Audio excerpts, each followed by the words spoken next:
بسم اللہ والصلاۃ والسلام علی رسول اللہ صلی اللہ علیہ وسلم۔ سورہ حج کی آیات 77 سے 78 جو کہ سورہ کے اختتام تک ہوں گی، لیے دورہ قرآن کے اس پروگرام میں حاضر خدمت ہیں۔ ارشاد باری تعالیٰ ہے، اعوذ باللہ من الشیطان الرجیم، بسم اللہ الرحمن الرحیم، یا ایھا الذین آمنوا ارکعوا واسجدوا واعبدوا ربکم وافعلوا الخیر لعلکم تفلحون۔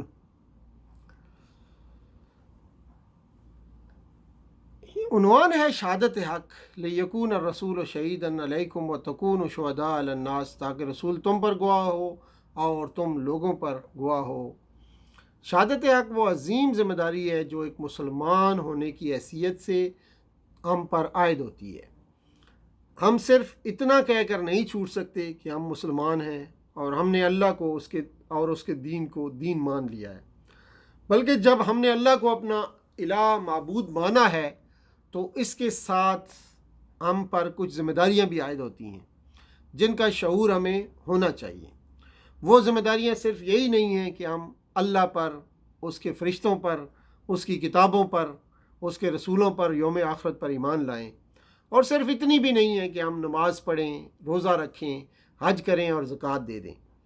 اور صرف اتنی بھی نہیں ہے کہ ہم نکاح کریں، طلاق وراثت وغیرہ کے معاملات میں اسلام کے مقرر کیے ہوئے ضابطے پر عمل کرتے رہیں، بلکہ ان سب سے علاوہ ایک بڑی اور ایک بھاری ذمہ داری ہم پر یہ بھی عائد ہوتی ہے کہ ہم تمام دنیا کے سامنے اس حق کے گواہ بن کر کھڑے ہوں جو ہم پر ایمان لائے ہیں، جس پر ہم ایمان لائے ہیں، جس حق پر۔ مسلمان کے نام سے ایک مستقل امت بنانے کی واحد غرض یہی ہے کہ ہم تمام انسانوں پر شہادت حق کی حجت کو پورا کر دیں۔ چنانچہ فرمایا، وَكَذَلِكَ جَعَلْنَاكُمْ أُمَّةً وَسَطًا لِتَكُونُوا شُهَدَاءَ عَلَى النَّاسِ وَيَكُونَ الرَّسُولُ عَلَيْكُمْ شَهِيدًا، سورہ بقرہ آیات 143۔ اور اسی طرح ہم نے تمہیں ایک امت وسط بنایا ہے تاکہ تم دنیا کے لوگوں پر گواہ ہو اور رسول تم پر گواہ ہو۔ یہ شہادت امت مسلمہ کا عین مقصد وجود ہے۔ فرمایا، یا ایھا الذین آمنوا کونوا قوامین للہ شہداء بالقسط، سورہ مائدہ آیت نمبر 8 میں۔ اے لوگوں جو ایمان لائے ہو، اللہ کی خاطر اٹھنے والے اور ٹھیک ٹھیک راستے کی گواہی دینے والے بنو۔ اس شہادت سے مراد یہ ہے کہ جو حق ہمارے پاس آیا ہے، ہم پوری دنیا کے سامنے اس کے حق اور صداقت ہونے پر گواہی دیں، ایسی گواہی جو اس کے حق اور راستی ہونے کو اچھی طرح واضح کر دے اور دنیا کے لوگوں پر دین کی حجت پوری کر دے۔ اسی شہادت کے لیے انبیاء بھیجے گئے تھے اور اس کا ادا کرنا ان کا فرض منصبی تھا،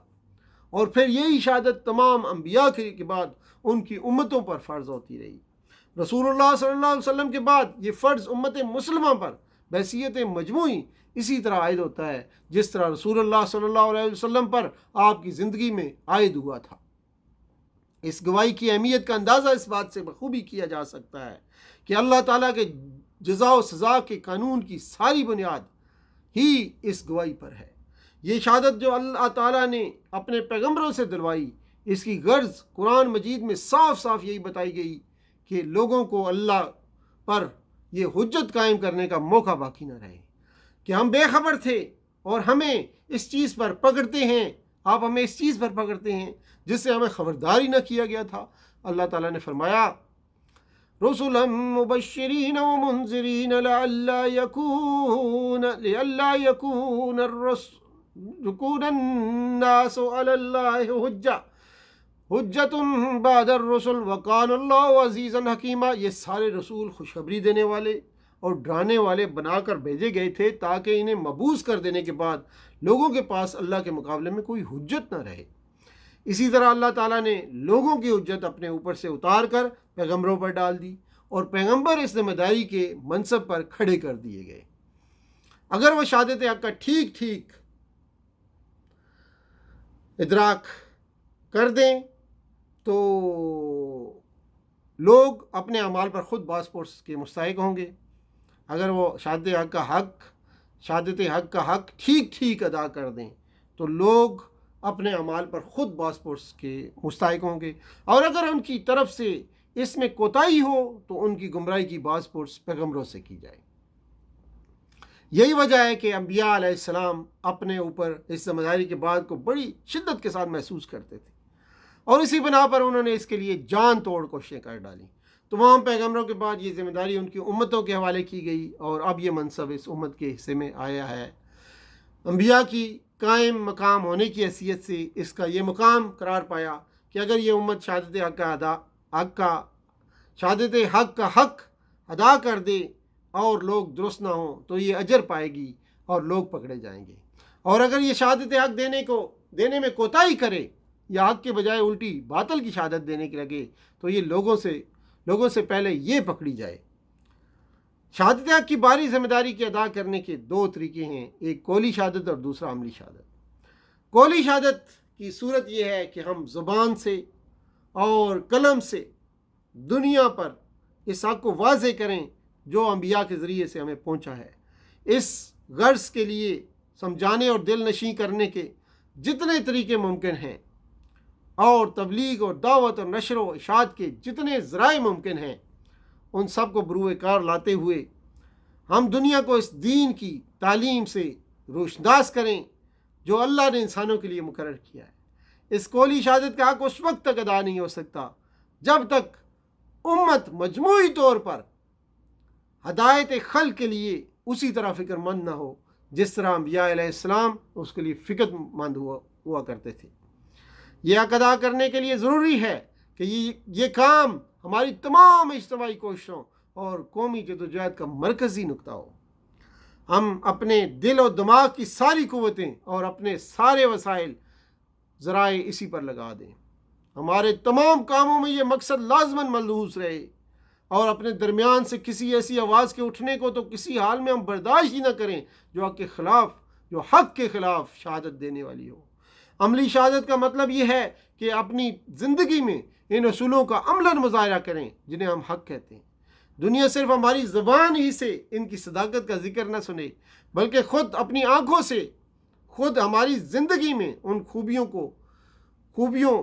اور برکتوں کا مشاہدہ کرے، اور ہمارے برتاؤ میں اس شیرینی کا ذائقہ چکھ لے جو ایمان کی حلاوت سے انسان کے اخلاق اور معاملات میں پیدا ہوتی ہے۔ وہ خود دیکھ لے کہ اس دین کی رہنمائی میں کیسے اچھے انسان بنتے ہیں، کیسی عادل سوسائٹی تیار ہوتی ہے، کیسی صالح معاشرت وجود میں آتی ہے، کس قدر ستھرا اور پاکیزہ تمدن پیدا ہوتا ہے،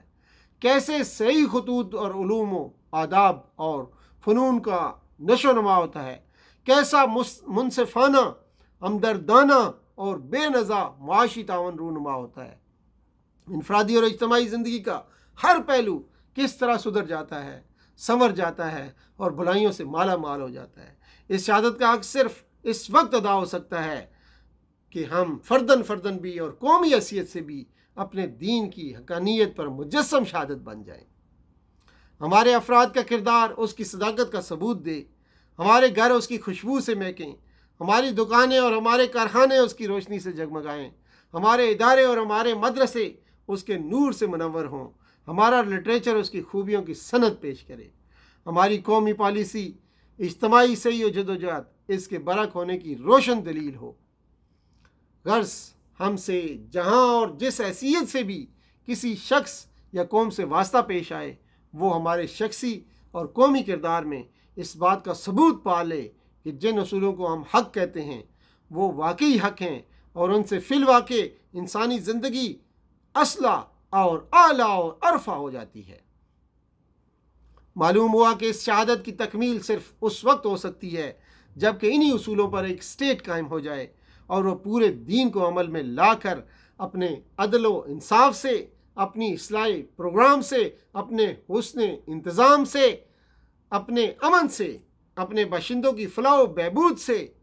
اپنے حکمرانوں کی نیک سیرت سے، اپنی صالح داخلی پالیسی سے، داخلی سیاست سے، اور اپنے راست بازانہ خارجی پالیسی سے،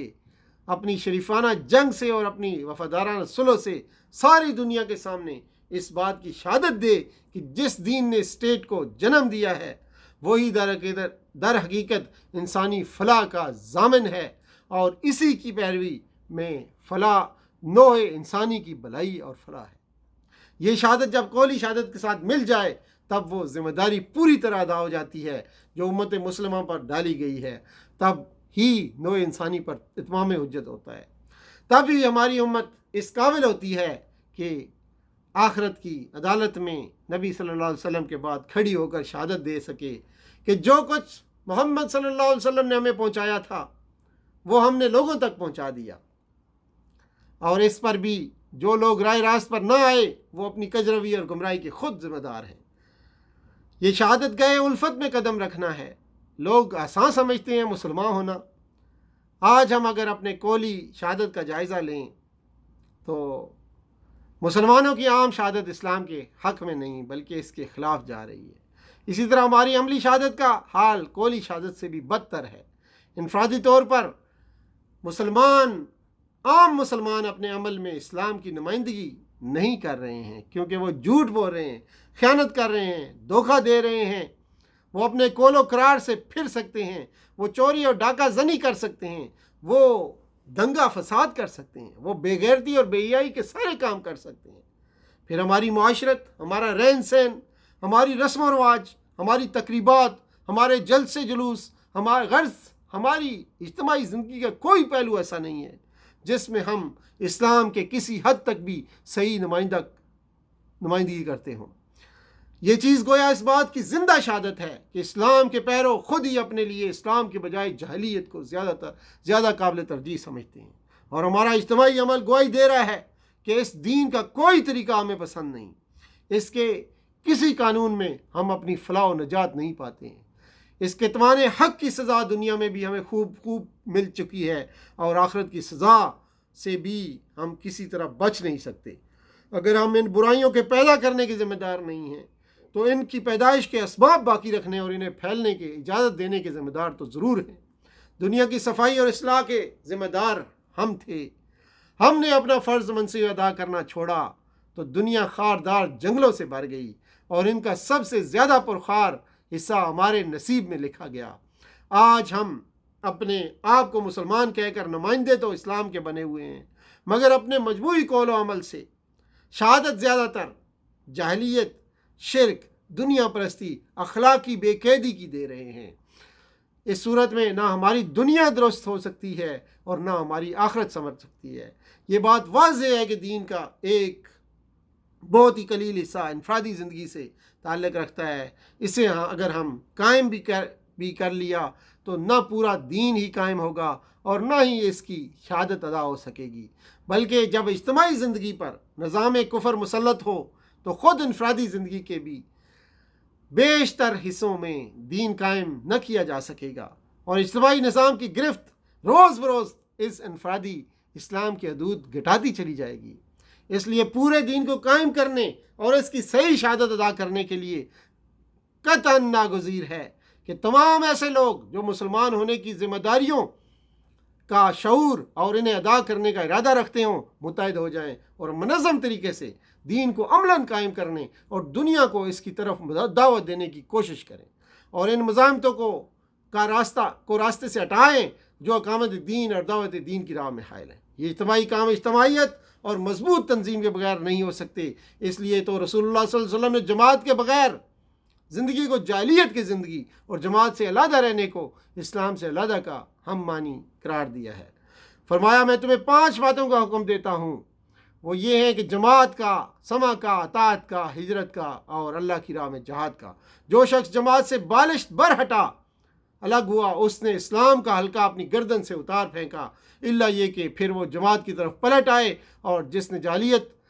کی دعوت دی وہی جہنمی ہے۔ اگرچہ وہ روزہ رکھے، اگرچہ وہ نماز پڑھے، صحابہ اکرام نے پوچھا تو ہاں، اگرچہ وہ جواب دیا کہ ہاں، اگرچہ وہ نماز پڑھے اور روزہ رکھے اور مسلمان ہونے کا دعویٰ کرے۔ چنانچہ یہ چند آیات تھیں جس کا مختصر پیغام آپ کے سامنے پیش کیا۔ اسی کے ساتھ اجازت چاہتے ہیں۔ وآخر دعوانا الحمدللہ رب العالمین، وصلی اللہ تعالیٰ علی خیر خلقہ محمد وعلی آلہ وصحبہ اجمعین برحمتک یا ارحم الراحمین۔ السلام علیکم ورحمۃ اللہ وبرکاتہ۔